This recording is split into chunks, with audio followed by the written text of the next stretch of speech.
if I am in sport as I am, can I think of it in two ways? Could I say, I understand very clearly what sport is.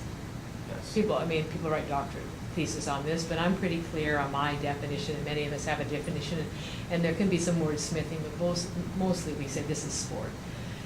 What sport can do is really the public policy. So as I get more than just creating athletes and medals, which is what sport is, that's the extension of that, if I can really think of what else can it do and why do I value it more so than, I find it interesting, like the first astronauts on the moon take a golf club and hit a golf ball, when you think of all that money, all the risk of a problem, and yet it is something other than just playing golf. It is a real statement of the importance of sport in our lives that we've never really explored. So on some level, what sport can do becomes that public policy side. Is that right? Is that a good way to look at it? It is. I say what sport does because we often what it we does. Often put Okay, and I've said earlier, what sport can do, and it's a report, that someone produced with that name. So But tell our story. And it tends to be where most people are. They talk about sport as it has this future potential to make a difference. Well, the fact is, it's already making a difference. And it already has public policy utility, public policy value that you're right, that will be the focus. The thing that I talked about the other day was that the sport is component, right? The in and of itself, sport is a part of a full, flourishing life.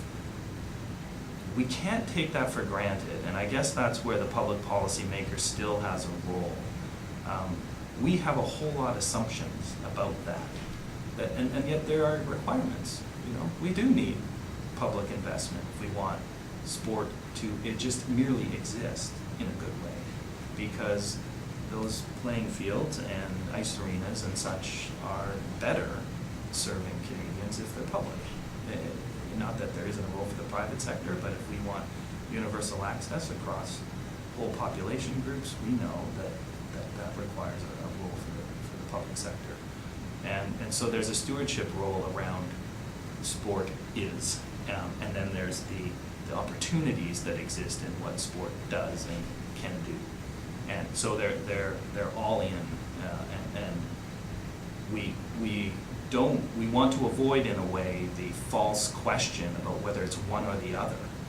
It would be like saying, and this is true even within sport, around the false question about, are we interested in inclusive participation across the board? Are we interested in sporting excellence? It's and both, because the question doesn't hold up. And anytime you step back from sport and apply the same thinking to another sector, you'll realize how ludicrous it is. If you thought about education, which Canadians clearly value, you would never for a moment think that in Canada we needed to make a choice between participating in public education or excelling. That in fact we are so enthused to hear that Michael Smith is the wins a Nobel Prize at the University of British Columbia, and yet everyone has full expectation that anyone who walks into a school will have access to a good education, give them a leg up on their future. And that's the same. We're talking about the same thing. Should Steve Omashal have the chance to excel and be superb in a sport? Absolutely, it reflects part of who we are. But would we ever think for a moment that a kid couldn't drop into a swimming pool and learn how to swim? Absolutely not. And so it's a false question. Just as it's a false question between whether we value sport on its own terms in and of itself and its public benefit.